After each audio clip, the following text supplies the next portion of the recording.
पुन्हा आपण एक नवीन टॉपिक घेऊन आलो बघा। आपण इंडियन जिओग्राफी भारताचा भूगोल सिरीज सुरू केली आहे। त्यातलं 9-10 व्हिडिओ आलेले आहेत, ते आधी तुम्ही पाहून घ्या, मग ह्या व्हिडिओकडे वळा, म्हणजे तुम्हाला काय सिक्वेन्स वाईज सगळं काही गोष्टी तुम्हाला समजून जाईल। बघा आज काय बघणार आहोत, ह्याआधी तुम्हाला मी म्हटलं होतं की आपण ओव्हरऑल पाहिलं होतं की समुद्र किनारा किती लांबीचा पाहिलेला आहे, मग समुद्र किनाऱ्यापैकी बघा मुख्य भूमीला किती लांबीचा आहे, मग बघितलं होतं की गुजरातला सर्वात जास्त आहे, गोवाला सर्वात कमी आहे, पण मधले जे राज्य आहेत त्यांचं काही आपण बघितलं नव्हतं किंवा किती किलोमीटर लागलेले ते पाहिलं नव्हतं। आज आपण तेच बघणार आहोत, समुद्र किनारा आणि त्याच्या रिलेटेड काही कन्सेप्ट आहेत ते बघणार आहोत। चला पाहूया। बघा तुम्हाला माहिती आहे इंडियाचा मॅप बघा तुम्हाला कसं कामापुरतं काढून घ्यायचं आहे, कामापुरतं काढायला काय हरकत नाही, म्हणजे तुम्हाला जर समजत असेल त्या कामापुरतं काढल्याने मग काय टेन्शन नाही। ठीक आहे, मी काढून घेतलं। चलो बघा आता तुम्हाला दिसत असेल हे आपल्या इंडियाचा मॅप आहे। ठीक आहे, ओके। बघा आता इंडियाच्या मॅपचं तुम्हाला मी म्हटलं की इथून काय सगळीकडेच काय पाणी पाणीच आहे, म्हणजे जलच आहे, समुद्रच आहे। ओके डन, समुद्रच आहे। ओके डन, हे काय सगळं पाणी समुद्र आहे। ठीक आहे, मग असे समुद्र जसं तुम्ही रस्ता मोजताना किंवा रस्त्यात मधलं अंतर मोजताना किलोमीटरमध्ये मोजतात, तसंच समुद्रातलं अंतर मोजताना नॉटिकल मैल वापरलं जातं। काय वापरलं जातं? नॉटिकल मैल। ओके, नॉटिकल मध्ये मोजतात। ओके, नॉटिकल मध्ये मोजला जातो, म्हणजे समुद्रामधलं अंतर कशात मोजलं जातं? नॉटिकल मध्ये। आणि 1 nautical is equal to 1.8 kilometre असतो। ओके, 1.8 किलोमीटर म्हणजे 1800 काय मीटर झालं। ठीक आहे, लक्षात येते? बघा म्हणजे मला इथून बघा मुख्य भूमीपासून इथपर्यंत जायचं असेल, समुद्रात मी चालले आहे। ठीक आहे, मग हे अंतर मोजण्यासाठी कशाचा यूज केला जातो? नॉटिकलचा। आणि 1 nautical is equal to 1.8 kilometre म्हणजे 1800 काय मीटर होतं। ठीक आहे, लक्षात येते? मग ह्याच्याच रिलेटेड आपण कन्सेप्ट बघणार आहोत। बघा तुम्हाला माहिती आहे आपलं मेन काय झालं, हा भारत झाला, ही मुख्य भूमी झाली। आता मुख्य भूमीपासून इकडे सगळं पाणीच आहे, जलच आहे, म्हणजे सर्वच समुद्रावर आपला अधिकार असतो का? नाही, त्याच्यात पण कन्सेप्ट असतात बघा, त्याच्यात पण रिलेटेड असतं की एवढ्या अंतरावर तुमचा अधिकार, एवढ्या अंतरावर मग तुमचं अधिकार कमी कमी होत जातं, जेवढे तुम्ही पुढे जाल तिथं काय अधिकार कमी होत जातात। आता बघा ही मुख्य भूमी आहे, बरोबर आहे, मुख्य भूमी दोन्ही साईडने, बरोबर आहे। मग ह्या मुख्य भूमीपासून ओके, मुख्य भूमीपासून तुम्ही 12 नॉटिकल पर्यंत गेलात, किती? 12 नॉटिकल पर्यंत गेलात। ओके, 12 नॉटिकल मैल पर्यंत गेलात की त्याच्यावर आपल्या पूर्ण भारत देशाचा काय असणार आहे? अधिकार असणार आहे। मग ह्याला काय म्हटलं जातं? प्रादेशिक समुद्र क्षेत्र। ओके, प्रादेशिक समुद्र क्षेत्र म्हटलं जातं। ह्या 12 नॉटिकल क्षेत्राला काय म्हटलं जातं? प्रादेशिक समुद्र काय म्हटलं जातं? क्षेत्र म्हटलं जातं। म्हणजे बघा ही मुख्य भूमी झाली, तिथपासून तुम्ही 12 नॉटिकल मैल पर्यंत गेलात ना, मग ते काय कोणाचा अधिकार झाला? त्याच्यावर संपूर्ण अधिकार आपल्या भारत देशाचा आहे। ठीक आहे, टोटल अधिकार कोणाचा असणार? आपल्या भारत देशाचा। बघा ठीक आहे, त्याला काय म्हटलं जातं? मग हे 12 नॉटिकल पर्यंत एरियाला काय म्हटलं जातं? प्रादेशिक समुद्र क्षेत्र। प्रादेशिक समुद्र क्षेत्र म्हटलं जातं। ठीक आहे, त्यानंतर बघा दुसरं कन्सेप्ट बघा, आता हे 12 नॉटिकलच्या पुढे अजून बघा ह्या मुख्य भूमीपासून सेकंड कन्सेप्ट काय आहे बघा, ह्या मुख्य भूमीपासून तुम्ही 24 नॉटिकल मैल गेलात। ओके, 24 नॉटिकल मैल गेलात, किती आता जात आहे तुम्ही? 24 नॉटिकल मैल। ओके, नॉटिकल मैल जात आहे तुम्ही। पहिल्या 12 नॉटिकल मैलवर आपला अधिकार आहे, पुढचे जे 12 नॉटिकल मैल असतील ना, ओके, हे पुढचे जे 12 नॉटिकल मैल असणार, बरोबर आहे, त्याच्यावर संपूर्ण आपला अधिकार असणार नाहीये। त्याच्यावर बघा फक्त आणि फक्त बघा त्याच्यामध्ये आपण आपल्याला कोणकोणते अधिकार भेटतात बघा, हे पुढचे जे 12 नॉटिकल मैल पर्यंत असतात त्याच्यात आपण उत्पादन शुल्क आकारू शकतो, त्यानंतर स्थलांतर संबंधात आपण काय करू शकतो? आपल्याकडे अधिकार असतात। त्यानंतर बघा तुम्हाला अजून 2-4 अधिकार भेटतात। ठीक आहे, लक्षात येते? म्हणजे काय अधिकार कमी झाले इथपर्यंत। आणि हे पुढचे जे 24 नॉटिकल मैल पर्यंतचा जो 12 नॉटिकल मैल पर्यंतचा जो एरिया आहे, हा पहिला 12 नॉटिकल मैल झाला तो आपला संपूर्ण आहे, त्याला काय म्हटलं जातं? प्रादेशिक समुद्र क्षेत्र। आणि पुढचा जो आहे 24 नॉटिकल मैल पैकी पुढचा जो 12 नॉटिकल मैल आहे ज्याच्यावर संपूर्ण अधिकार आहे का भारताचं? नाही, फक्त उत्पादन शुल्क असेल, स्थलांतर संबंधित असेल, राजकोषीय अधिकार असतील, ते सगळं प्राप्त असतं। ठीक आहे, मग त्याला ह्या एरियाला काय म्हटलं जातं? ह्या एरियाला काय म्हटलं जातं? सलग क्षेत्र। ओके, सलग क्षेत्र।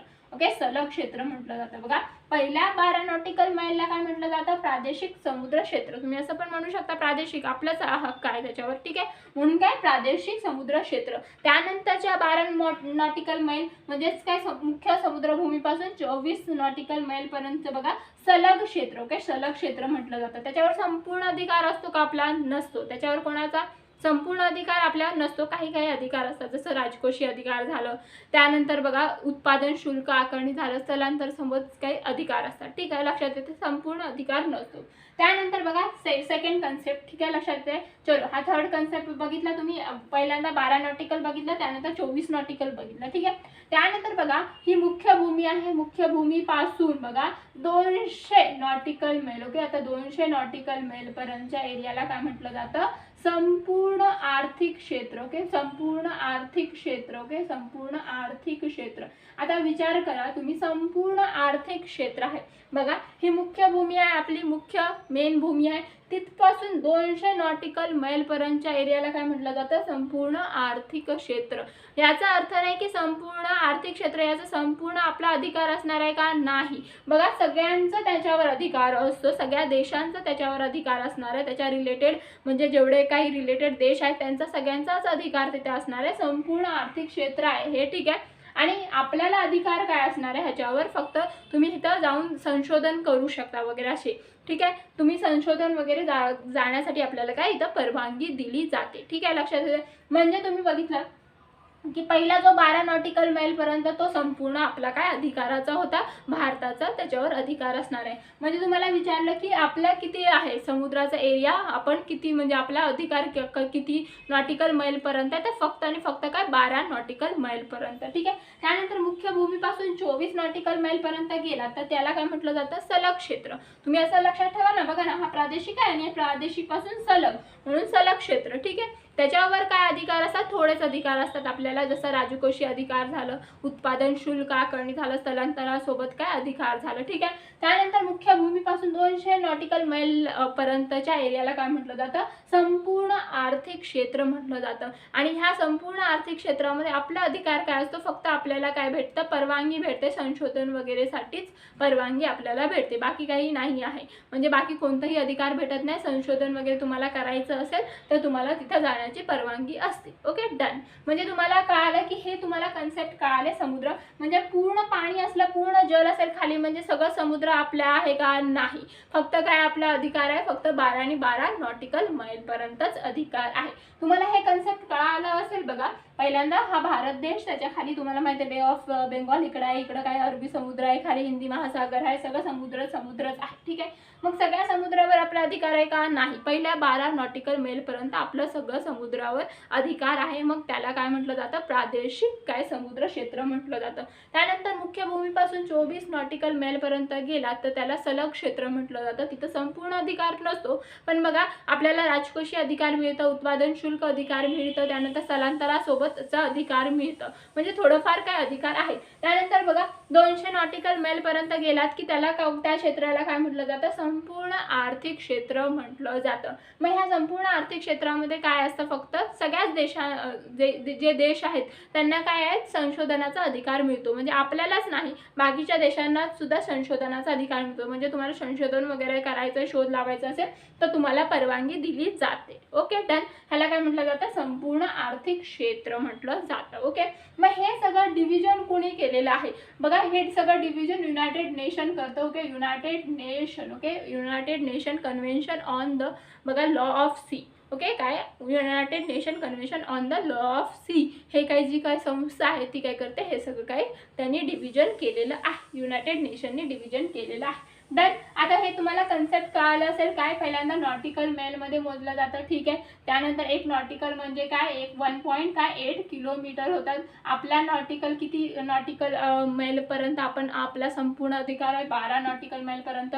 24 नॉटिकल मैलपर्यंत काय तुम्ही करू शकता, उत्पादन शुल्क आकारणी करू शकता, स्थलांतर बाबतीत आपल्याला अधिकार आहे आणि राजकोषीय अधिकार आहे. 200 नॉटिकल मैलपर्यंत तुम्ही गेला तर तिथं संपूर्ण आर्थिक क्षेत्र म्हटलं जातं आणि त्याच्यावर फक्त आणि आपण फक्त काय संशोधनासाठी आपल्याला परवानगी वगैरे भेटते, ठीक आहे, डन. त्यानंतर बघा आता तुम्हाला नेक्स्ट कन्सेप्ट काय आहे, मी तुम्हाला सांगितलं होतं की काय 9 असे राज्य आहेत ज्याला काय समुद्र किनारा लाभलेला आहे. पूर्ण टोटल काय आहे की किती म्हणजे किती समुद्र किनारा लाभलेला आहे पूर्ण भारताचा, म्हणजे अरबी समुद्राचा विचार, म्हणजे इकडं अरबी समुद्र म्हणत आहे, आपला अंदमान निकोबार लक्षद्वीप सगळ्यांचा विचार केला तर बघा तुम्हाला म्हणजे 9 राज्यांचा, अंदमान निकोबार लक्षद्वीप या सगळ्यांचा विचार केला तर किती 7517 किलोमीटर लांबीचा काय आपल्याला समुद्र किनारा लाभलेला आहे। मग त्यापैकी बघा 9 राज्याला समुद्र किनारा लाभला होता, बरोबर आहे। 9 राज्यांपैकी सर्वात जास्त कोणाला आहे तर गुजरातला आहे। मग आपण आता सिक्वेन्स बघणार आहोत, चला पाहूया। बघा पहिल्यांदा सगळ्यात तुम्हाला दिसत असेल बघा इकडे गुजरात आहे तुम्हाला, ठीक आहे। गुजरात राज्याला काय सर्वात जास्त समुद्र किनारा लाभलेला आहे। फर्स्ट रँक आहे गुजरात, ओके। 9 राज्यांपैकी सर्वात जास्त कोणाला आहे बघा 9 राज्यांना आहे समुद्र किनारा, त्यातल्या गुजरात राज्याला सर्वात जास्त समुद्र किनारा लाभलेला आहे। किती किलोमीटरचा बघा 1600 किलोमीटरचा, ओके। 1600 किलोमीटर लांबीचा समुद्र किनारा लाभलेला आहे। त्याच्या खालोखाल कोणाला आहे बघा तामिळनाडूला आहे, ओके। तामिळनाडू राज्याला त्याच्या खालोखाल किती आहे बघा 1076 किलोमीटरचं काय समुद्र किनारा लाभलेला आहे। त्याच्या खालोखाल बघा आंध्र प्रदेशला आहे। आंध्र प्रदेशला किती किलोमीटरचा समुद्र किनारा लाभलेला आहे तर 972 किलोमीटरचा काय समुद्र किनारा लाभलेला आहे। त्याच्या खालोखाल बघा आपला महाराष्ट्राची रँक किती आहे चौथी आहे। महाराष्ट्राला किती 720 किलोमीटरचा काय समुद्र किनारा लाभलेला आहे, ठीक आहे। म्हणजे पहिले तुम्हाला 4 कळाले, 1 2 3 आणि 4। त्यानंतर मी ब्लॅक मार्करचा यूज करते, कसं तुम्हाला लक्षात राहायला पाहिजे म्हणून। बघा महाराष्ट्राच्या खालोखाल बघा तुम्हाला लक्षात ठेवायचं केरळचा रँक येतो। केरळला किती आहे तर 590, ओके। 590 किलोमीटरचा काय आहे समुद्र किनारा लाभलेला आहे। त्यानंतर बघा केरळच्या खालोखाल ओडिसाचा रँक येतो। ओडिसाला किती आहे 480 किलोमीटरचा समुद्र किनारा लाभलेला आहे। त्याच्यानंतर टेन्शन घ्यायचं नाही, तुमच्याकडून मी आठवण करून घेणार आहे। त्याच्यानंतर बघा कर्नाटक, ओके। कर्नाटकला बघा तुम्हाला लक्षात ठेवायचं 300, ओके। 300 किलोमीटरचा काय समुद्र किनारा लाभलेला आहे। त्यानंतर बघा 8वा आहे पश्चिम बंगाल, ओके। पश्चिम बंगालला बघा तुम्हाला लक्षात ठेवायचं 158 किलोमीटरचा काय समुद्र किनारा लाभलेला आहे। आणि 9 नंबरची रँक सर्वात छोटा सर्वात कमी ज्याला समुद्र किनारा लाभलेला आहे तो आहे गोवा। गोवाला 131 किलोमीटरचा काय समुद्र किनारा लाभलेला आहे।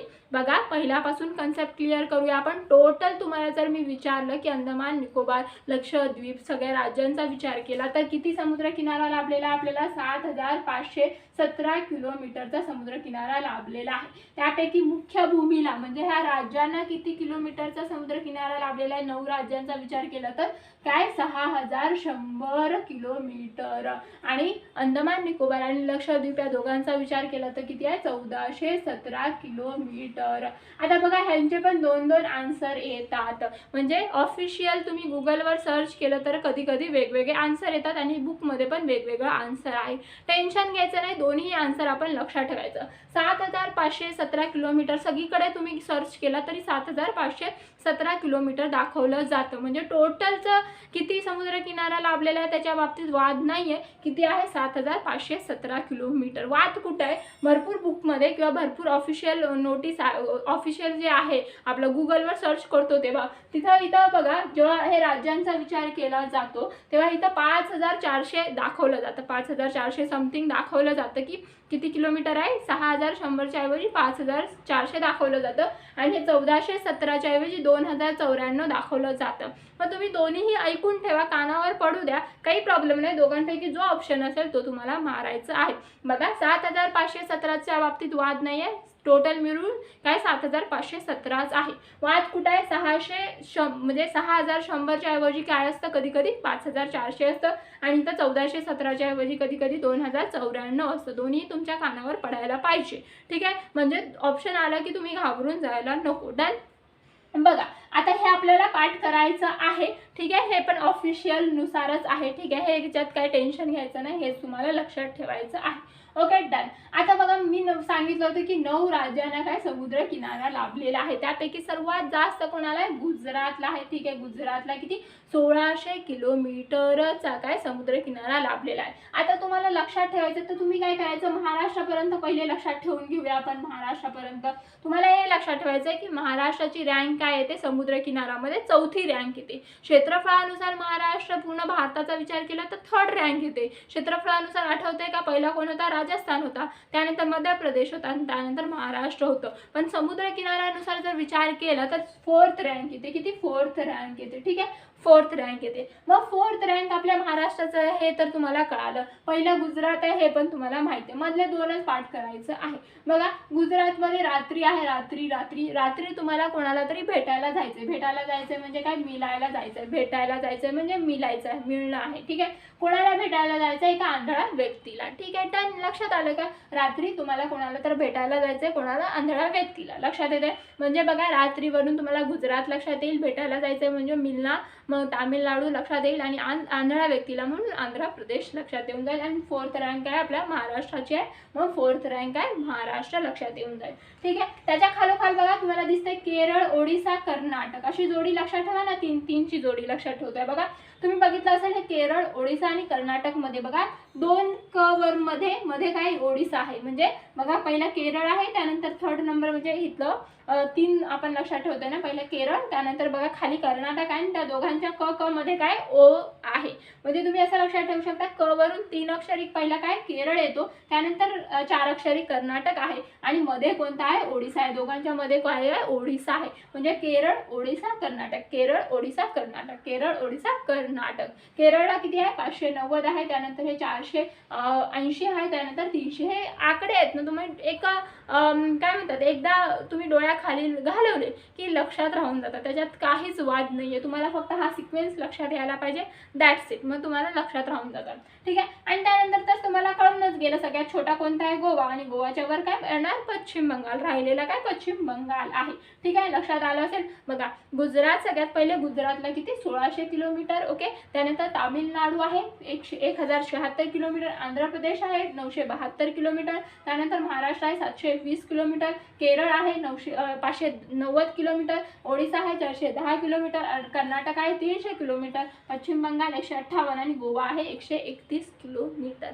डन झालं असेल. जर तुम्हाला व्हिडिओ आवडत असेल तर तुम्ही सबस्क्राईब करणार आहात, शेअर करणार आहात, कमेंट करणार आहात, लाईक करणार आहात. Thank you so much. Bye bye.